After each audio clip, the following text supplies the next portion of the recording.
Welcome to our channel. हम last class में discuss कर चुके थे ऑस्मोसिस एंड डिफ्यूजन के बारे में। आज हम डिस्कस करने वाले हैं न्यूक्लियस, जो कि हमने स्टार्ट कर दिया था ना टॉपिक। सो न्यूक्लियस में मैंने आपको बता दिया था कि न्यूक्लियस एक लार्जेस्ट सेल ऑर्गेनल है जो कि हेरिडिटी इंफॉर्मेशन को कैरी करती है।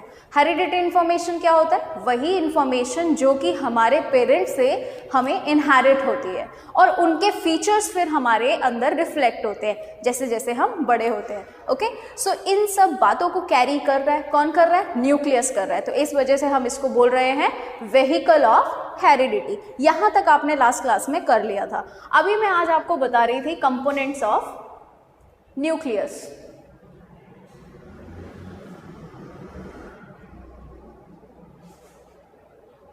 नाउ कंपोनेंट ऑफ न्यूक्लियस में अगर हम बात करें, सबसे पहले तो आता है न्यूक्लियर मेम्ब्रेन।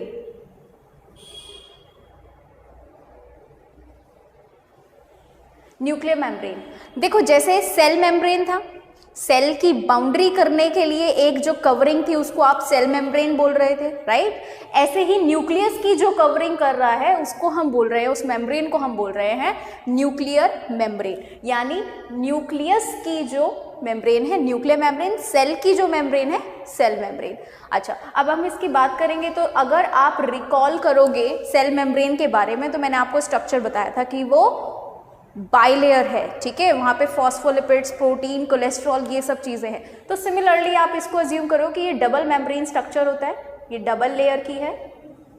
ओके, और सिमिलर इन कंपोजिशन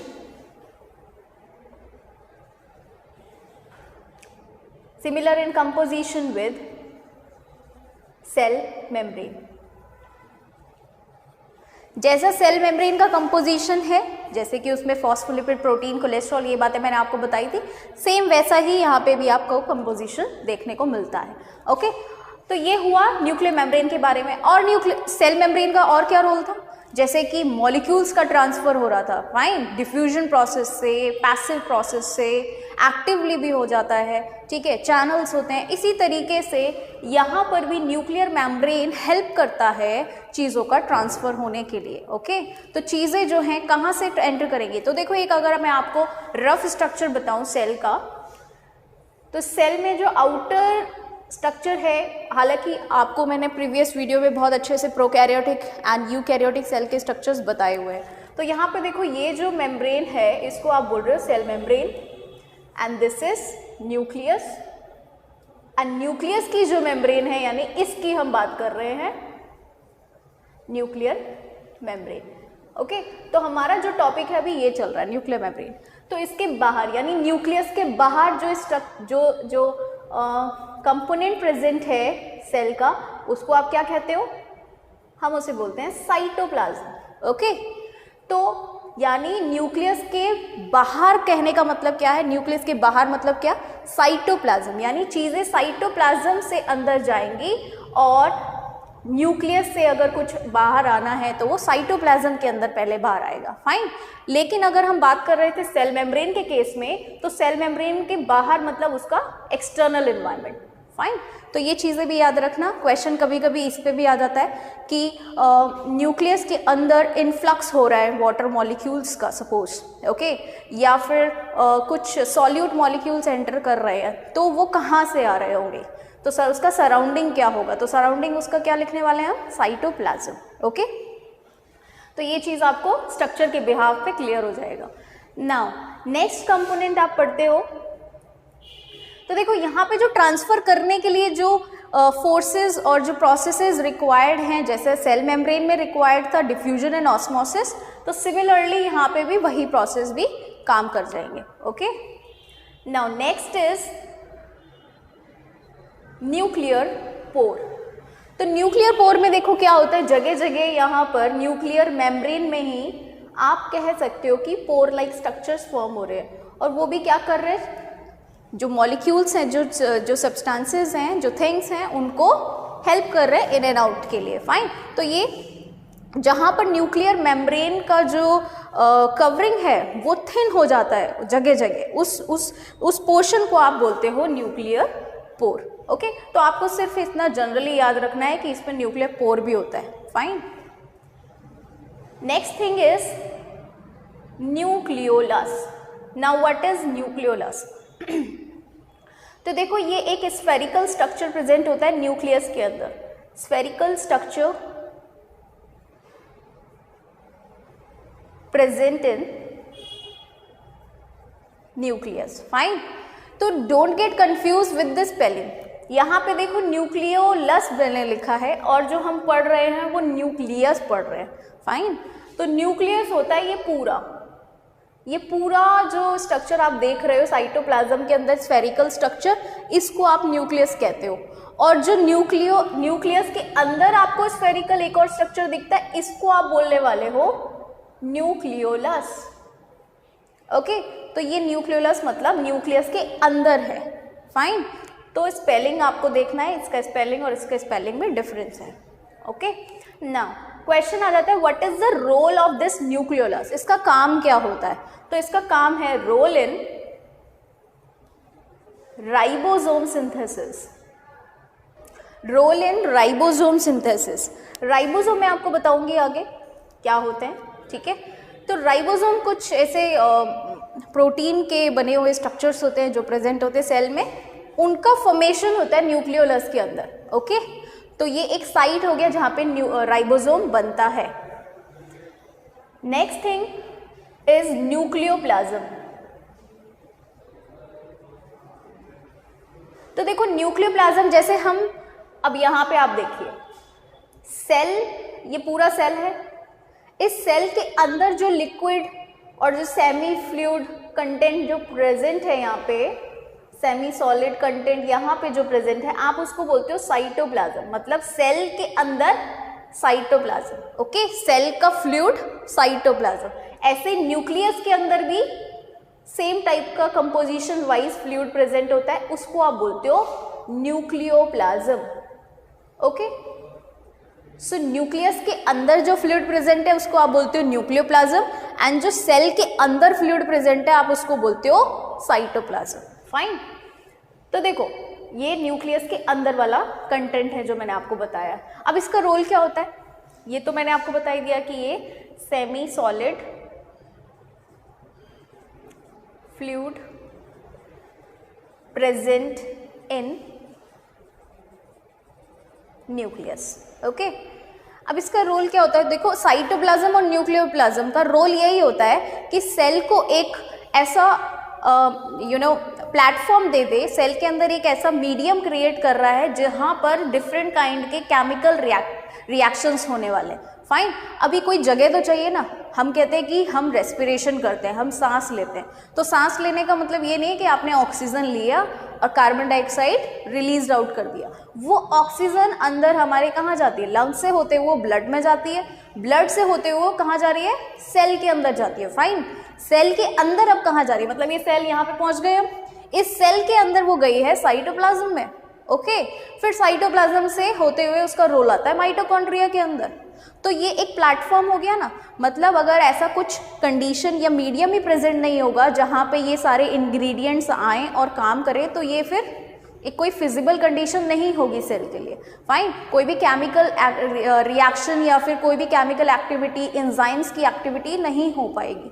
तो ये एक प्लेटफॉर्म और मीडियम क्रिएट करते हैं ताकि सेल के अंदर जितना भी मेटाबॉलिक एक्टिविटीज़ होना है वो सब हो पाए. ओके. सो न्यूक्लियोप्लाज्म का रोल मैंने आपको बता दिया है. नेक्स्ट इज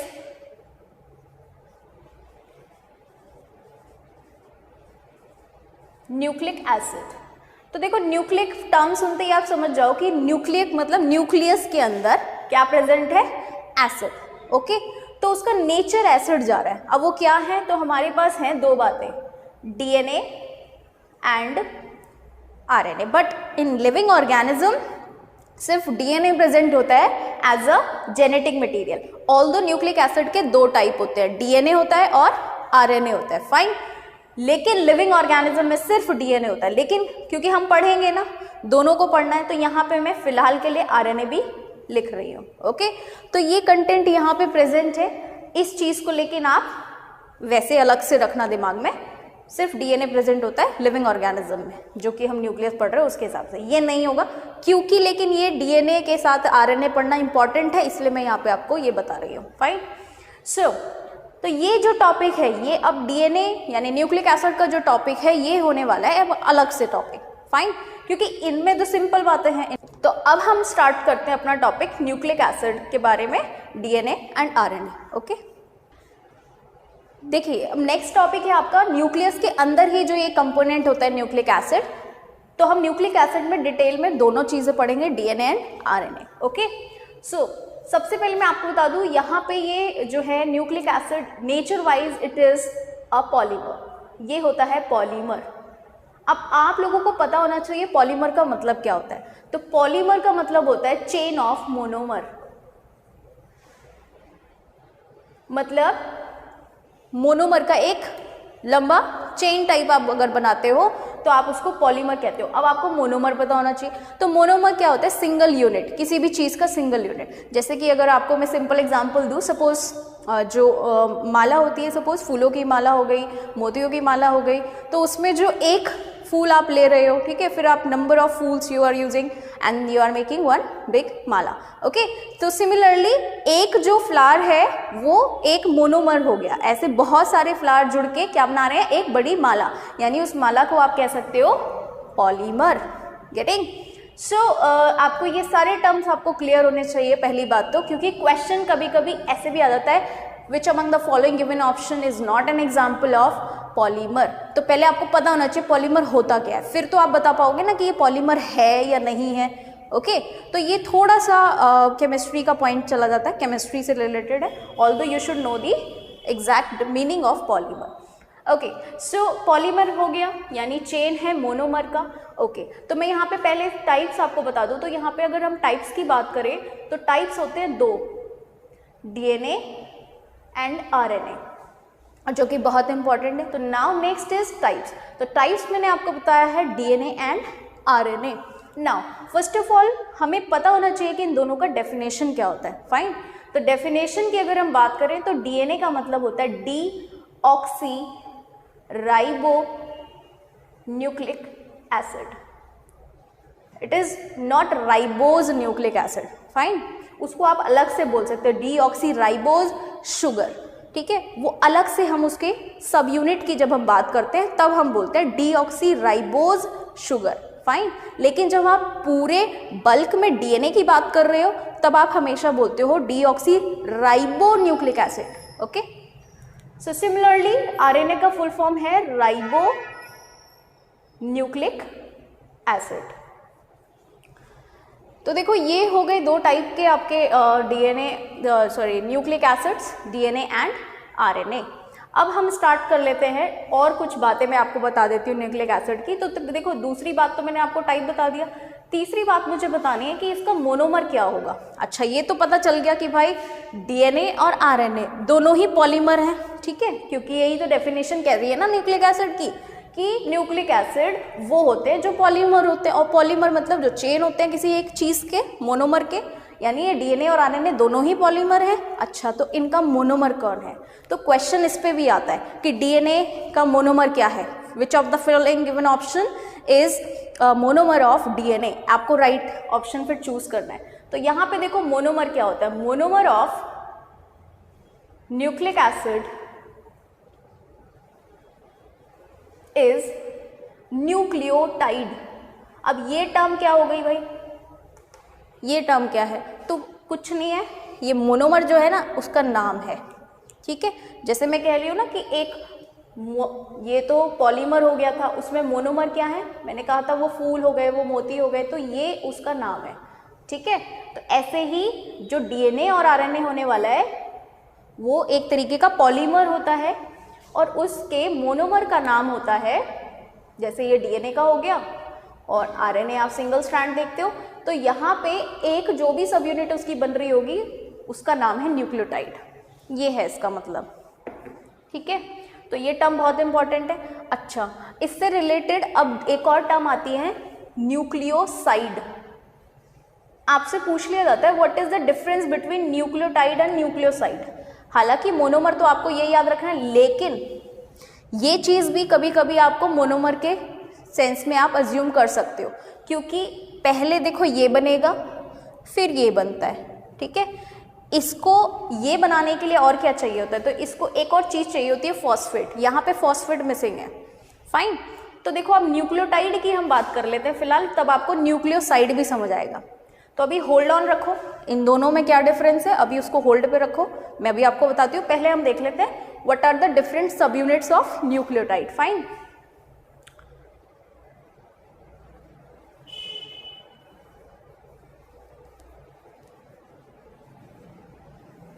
तो यहाँ पे देखो सब यूनिट्स क्या है न्यूक्लियोटाइड के, तो यहाँ पे सब यूनिट्स हैं, फर्स्ट नंबर 1 डीऑक्सी, अच्छा नंबर 2 मैं पहले दूसरा यूनिट ले लेती हूँ,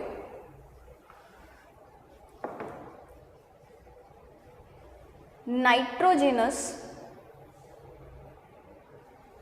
बेसिस, ठीक है। तो नाइट्रोजन के बने हुए कुछ बेस होते हैं, जैसे आप एसिड पढ़ते हो ऐसे बेस होते हैं ना, ठीक है, जिनको आप एल्कली एल्कलाइन ऐसे जो बोलते हो आप, तो वही है ये, सॉरी। तो नाइट्रोजिनस बेसिस, इनके देखो अब 2 टाइप होते हैं, ये पहला सब यूनिट है, न्यूक्लियोटाइड का पहला यूनिट है, सब यूनिट है। तो नाइट्रोजिनस बेस में अब फर्दर 2 टाइप होते हैं, प्यूरिन एंड पिरिमिडिन, ठीक है भाई, purine and pyrimidine, nitrogenous base further 2 type के होते हैं। अब डोंट गेट कंफ्यूज, थोड़ा सा और इसमें हम टाइप्स देखने वाले हैं। तो मैं इसमें पहले आपको बता दूं, जो प्यूरिन होता है वो बेसिकली डबल रिंग स्ट्रक्चर होता है, डबल रिंग स्ट्रक्चर। आपको स्ट्रक्चर पढ़ने की बिल्कुल भी जरूरत नहीं है कि इसका स्ट्रक्चर क्या होने वाला है, बस इतना याद रखो कि प्यूरिन जो होता है ना नाइट्रोजिनस बेस, उसमें डबल रिंग होती है, मतलब आपको कुछ ऐसा ऐसा स्ट्रक्चर दिखेगा जिसमें डबल रिंग है। फाइन, और पिरिमिडिन होता है single ring structure, okay. Pyrimidine होता है सिंगल रिंग स्ट्रक्चर। नाउ आपने देख लिया प्यूरिन डबल रिंग है और पिरिमिडिन हो गया यानी कोई सिंगल रिंग स्ट्रक्चर, इसके साथ अब अलग अलग चीजें भी अटैच होंगी आया, ओके। अब इसके फर्दर 2 और टाइप्स होते हैं, तो देखो प्यूरिन के 2 और फर्दर टाइप्स होते हैं, मैं आपको नीचे यहाँ पे बता देती हूँ। तो प्यूरिन के फर्दर 2 टाइप और होते हैं, एडिनाइन एंड ग्वानाइन, ठीक है, जिसको आप ए सिंबल ए और सिंबल जी यानी अल्फाबेट ए एंड जी से रिप्रेजेंट कर सकते हो, ओके। ये क्योंकि हेल्प करेगा, अभी हम जब स्ट्रक्चर पढ़ेंगे ना डीएनए का, तब हेल्प करेगा कि ए का क्या मतलब है, जी का क्या मतलब है। तो ए सुनते ही मतलब देखते ही आपको पता होना चाहिए ए मतलब एडिनाइन एंड जी मतलब ग्वानाइन, तो ये दोनों ही डबल रिंग स्ट्रक्चर होने वाले हैं। फाइन, नेक्स्ट जो पिरिमिडिन है, नेक्स्ट जो पिरिमिडिन है वो भी फर्दर 2 टाइप्स के होते हैं, थाइमीन, थाइमीन एंड साइटोसिन, ठीक है, थाइमीन एंड साइटोसिन। तो इसका हो गया रिप्रेजेंटेशन टी से और इसका हो गया सी से, ओके। अच्छा, अब एक और अलग बात देखो, ये तो बेसिक 4 हो गए, जैसे आप पढ़ते हो ना ABCD ऐसे 26 अल्फाबेट्स है, ऐसे ये 4 जो है नाइट्रोजिनस बेसिस चाहिए होते हैं डीएनए को फॉर्मेशन, डीएनए का फॉर्मेशन के लिए, ठीक है। तो AGTC जो आप बोल रहे हो, अच्छा अब डीएनए और आरएनए 2 बातें आपको बताई ना मैंने, लेकिन जब हम डीएनए की बात करें तो यही चारों चाहिए, ठीक है। थोड़ा सा डिफरेंस आ रहा है कि जब आरएनए फॉर्म होता है ना तो आरएनए को एडिनाइन चाहिए, ग्वानाइन चाहिए, थाइमीन की जगह कुछ और चाहिए, ठीक है। हालांकि उसे साइटोसिन भी चाहिए, लेकिन यहाँ पे उसे चाहिए यूरेसिल, जिसको आप यू से रिप्रेजेंट कर सकते हो। ये कब होगा, इन केस ऑफ आरएनए। तो ये आपको अलग से याद रखना है कि ये चारों तो हैं डीएनए के लिए, आप टॉपिक को डीएनए के रिस्पेक्ट में एक बार याद कर लो, और आरएनए के लिए एक थोड़ा सा आपको ट्विस्ट करना है कि अच्छा आरएनए के लिए क्या होने वाला है कि थाइमीन की जगह होगा यूरेसिल, बस बाकी सब सेम है। तो मतलब डीएनए की अगर हम बात करेंगे तो डीएनए के लिए हम लिखेंगे, डीएनए के लिए जो चाहिए हमें A, G, T and C चाहिए, ठीक है। लेकिन अगर हम आरएनए की बात करेंगे तो आरएनए के लिए हमें चाहिए A, G, U and C। तो देखो ये सेम है, ये सेम है, ये भी सेम है, ये तीनों सेम है, डिफरेंस आ रहा है ये T एंड U पर। तो इतना सा आपको याद रखना है। क्लियर है? तो देखो ये तो हो गया एक सब यूनिट। अभी हमने सिर्फ एक सब यूनिट की बात करी है। क्या पढ़ रहे हैं हम? फिर से बता रही हूँ, न्यूक्लिक एसिड पढ़ रहे हैं, ठीक है, जो कि होते हैं दो टाइप के। ये दोनों ही पॉलीमर होते हैं। पॉलीमर का मतलब होता है कोई एक सिंगल यूनिट बार बार रिपीट हो रही है और जुड़ी हुई है, जिसको आप बोलते हो मोनोमर। तो यहाँ पे जो डीएनए और आरएनए बनाने के लिए जो सिंगल यूनिट बार बार रिपीट हो रही है और जो डीएनए और आरएनए बनाएगी, उसका नाम है न्यूक्लियोटाइड। अब न्यूक्लियोटाइड की भी फर्दर 3 सब यूनिट होती हैं, ठीक है। ये पहली यूनिट बताइए आपको। अब दूसरी यूनिट क्या होती है? देखो दूसरी यूनिट होती है शुगर, ठीक है। दूसरी यूनिट है शुगर। और शुगर भी कैसा होता है? यहाँ पे मेरे को लिखना चाहिए पेंटोज शुगर।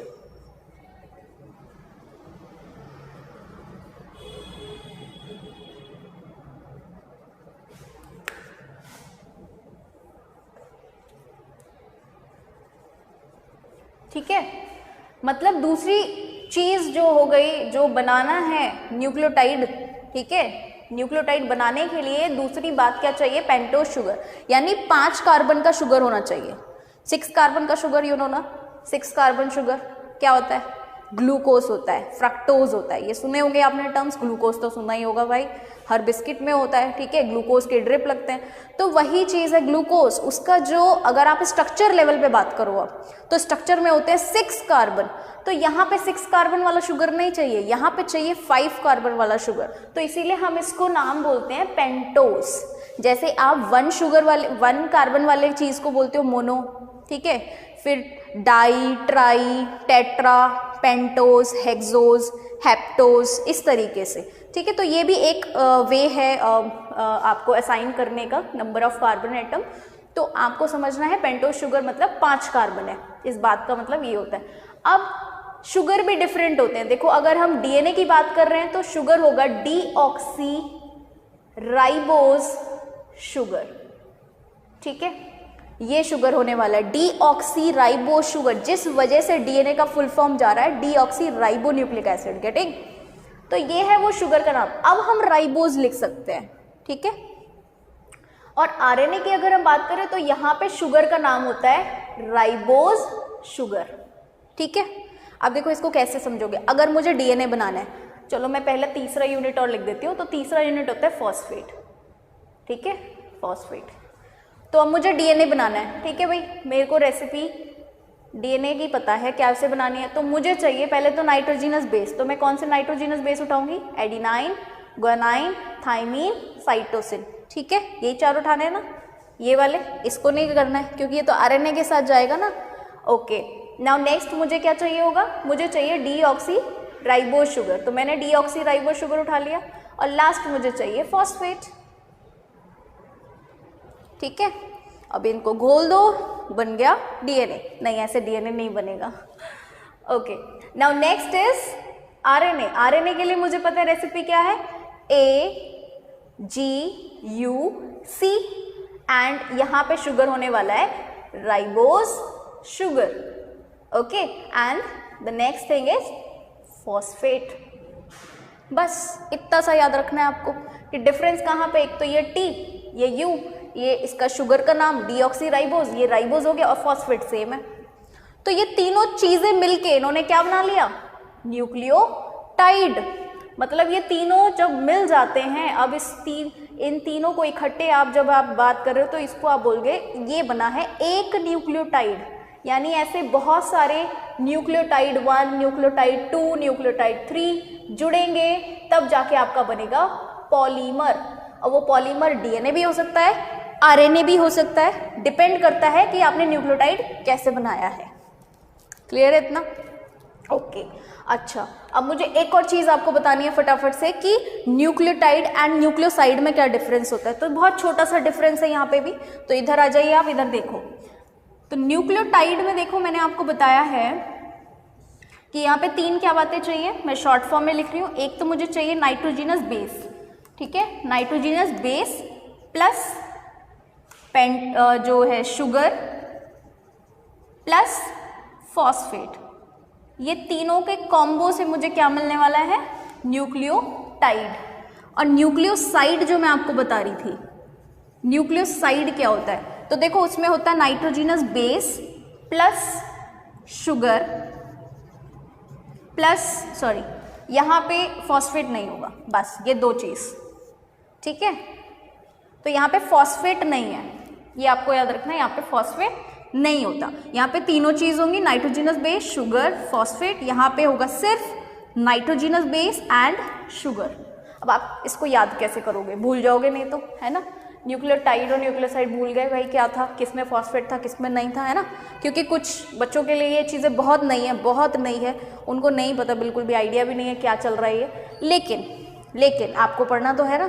तो देखो मैं आपको हिंट दे देती हूँ, जैसे फॉस्फेट होता है ना, टी पे खत्म हो रहा है, आप बोलते हो मुझसे फॉस्फेट, ट पे खत्म हो रही है ना बात, तो मतलब यहाँ टी आएगा, फॉस्फेट है, ओके। और जहाँ खत्म हो रहा है न्यूक्लियोसाइड, एस पे खत्म हो रहा है, मतलब शुगर पे बात खत्म, ठीक है। तो सीक्वेंस याद कर लो बस, नाइट्रोजनस बेस पहले, शुगर एंड देन फॉस्फेट। तो फॉस्फेट ट पे खत्म हो गया, टी पे खत्म हो गया, मतलब न्यूक्लियोटाइड बन गया, तीनों हैं, ठीक है। और यहाँ पे एस पे खत्म हो गया, मतलब सिर्फ 2 ही यूनिट है। तो इस तरीके से आप याद कर लो।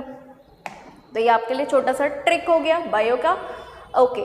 सो आई गेस इतना आपको क्लियर है कि सब यूनिट्स क्या हो गए न्यूक्लियोटाइड की, and what is the difference between nucleotide and nucleoside.